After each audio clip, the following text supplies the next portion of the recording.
we are going to do the top 10 to 15 questions that people ask when they're traveling to Tokyo, Japan. This could be whether it's your first trip, your 5th trip, your 10th trip. It is what people are searching for on Google or YouTube, and I'm going to answer them for you in a rapid fire session so that way you don't lose interest. You watch to the end. Let's jump right into it. How many days do you need in Tokyo? We were just there a couple of weeks ago. We did 10 days. I think a good 7 to 10 days is what most people would want to see, time to see Tokyo. You can do under that, obviously, but then you're kind of going to miss out on a lot of stuff. And 7 to 10 days is specifically just for Tokyo. That means like if you're planning on doing 7 to 10 days and you're doing Tokyo and Osaka and Kyoto, you're going to miss a ton of stuff. I would not recommend it. I would do 7 to 10 days just for Tokyo. The next one, where would you stay? Where should you stay in Tokyo? You can stay anywhere and get anywhere on the train system, but my best bet and my advice would be to stay around the Yamanote line. You can stay in Shinjuku or Shibuya or Shimbashi or Ueno or a range of other places around that line. Have a good time there, see a lot of stuff, and easily get to other parts of the city, whether it be on that same line, or you can branch off at different train stations and you can make your way to Team Labs or Disney or wherever you're going to be in Japan. But anywhere along that line within a few minutes of a station is going to be a great location to stay at, and you won't regret it. Is Tokyo expensive? It can be if you want it to be. You can definitely do $300 sushi dinners or $300 Wagyu beef dinners, but it doesn't have to be expensive. We're a family of 4. A lot of days we spent $100 max on food. You can spend as much or little as you want. Clothes shopping, we did a lot of clothing shopping. Got a lot of great deals. So definitely not expensive. Our Airbnb, we didn't spend a ton on 10 days. I think we spent $2,300. Airfare, obviously, because it's going to depend on where you're coming from, but you can watch like sites like Zip Air for cheap airfare. You can mix points and miles, which we did, where we got 4 round-trip tickets for about $800. Doesn't have to be expensive. And you're good. You don't have to worry about it. How much do you need per day in Tokyo? This obviously, same as the last one. It's going to depend on how much you want to spend or what your lifestyle is. To give you a quick example of how much you need, for us, family of 4 again, we can wake up in the morning, go to Lawson, we can get egg and ham sandwiches, some of the pancakes from there, some drinks for us. That can be our breakfast. We'll spend $10 right around there. For lunch, we can go get some rice bowls with some nice sashimi on it. And I think we did this one time, it was maybe $40 or so. That's with drinks too, beers, Cokes, whatever else. For dinner, we can go out and we can do conveyor belt sushi. And we can have some better sushi than you're going to eat in America for the most part. And all 4 of us, same again, beers, drinks, Cokes, whatever. We spent $55. We had a ton of food. So, right there, for the 4 of us, that's my quick math, is about $105-ish, $110. That is not bad at all. I would consider that $100 or so a day as a great range to spend. But again, you can do way more, you can do way less. Do you need cash in Tokyo? You do and you don't. We definitely brought a good amount with. We actually forgot to spend all of it, so we still have 50,000 yen to bring back for the next trip. But you don't need it everywhere. Some of the small mom and pop shops or maybe ramen shops that are doing the vending machines, which a lot of them do, might only take cash. Especially maybe the fish markets or some souvenir shops or the quick food stalls might do cash. But even a lot of those, I paid with cash because we had a lot of it. But I still saw that a lot of them had credit card machines. So definitely carry cash. You're not going to need it everywhere. A lot of places nowadays are card friendly.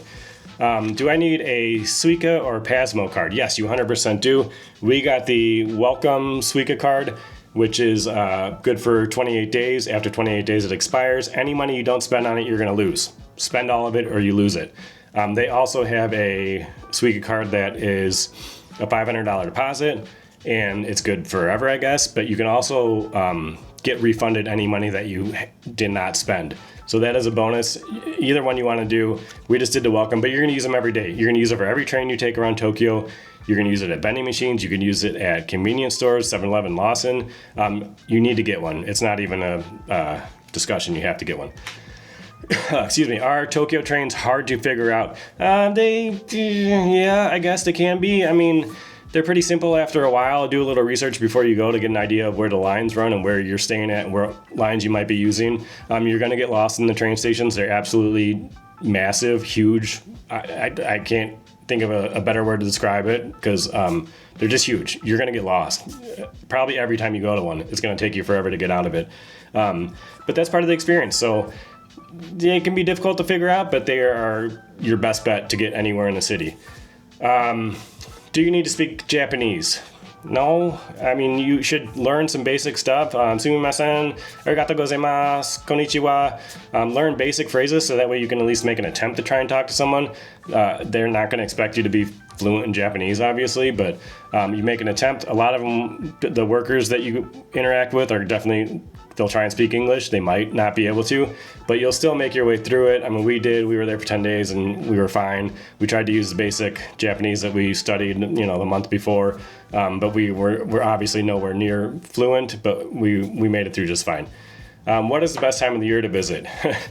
You might see a lot of times that summer's not, and I will tell you, we just went the last 2 weeks of July and it was insanely hot. When we're talking mid 90s, high 80s humidity.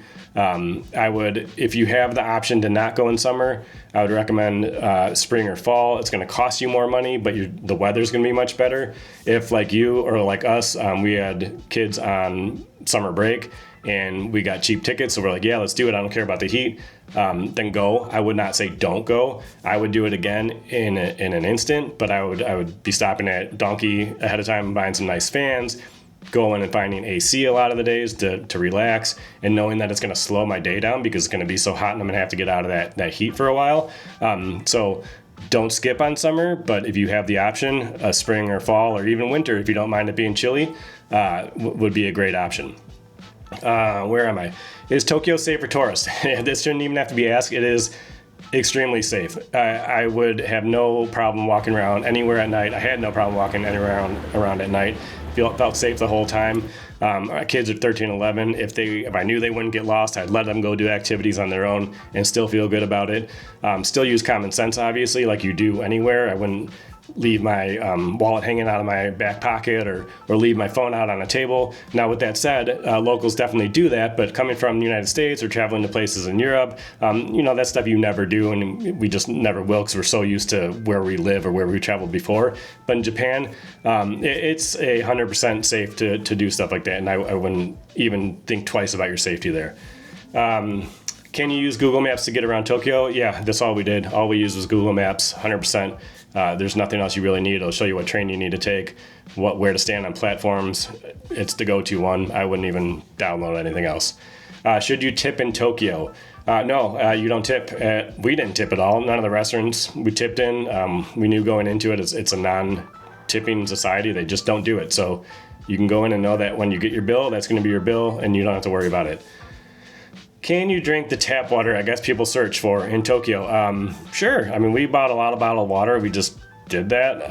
I know we definitely drank some tap water while we were there, but I mean, Japan's not a third world country, so yes, you can drink tap water.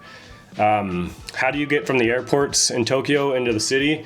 Pretty simple. We took the Narita Express. We flew into Narita, and we took the Narita Express. It was, I think, $16 to $20 round trip each. There's another one, I think, that goes to like Ueno and somewhere else. The Narita Express we took, we got off in Shibuya. We did not take the back way, the round trip part of it, because we had a lot more crap that we bought and had extra luggage, and we didn't want to deal with Shibuya Station. So we paid an excessive amount for an Uber, which is like almost $200. It's absolutely insane. So taxi and Uber you can definitely do, but the prices are going to be, they're huge. I mean, they're big prices. The other airport, Hanado, I'm probably saying that wrong, is a lot closer, so the prices might be a little bit better. But both airports have train options. If you go on a site called Klook, Klook.com, you can find a lot of options for transportation to and from the airports. And the cost, you can even book them from there. What else? I think we're almost down to the last question. What is the biggest mistake first-time visitors make in Tokyo? I believe the biggest mistake that you can make in Tokyo is to try and fit too much stuff into your schedule. Like you try and fit too much stuff in a day, you try and visit more than just Tokyo. I think it's okay to do little side trips, but if it's your first time going to Japan or Tokyo, if it's first time going to Tokyo, I'd say enjoy Tokyo. Take a day trip outside the city, maybe even an overnight trip. We did Hakone, and that was good for us.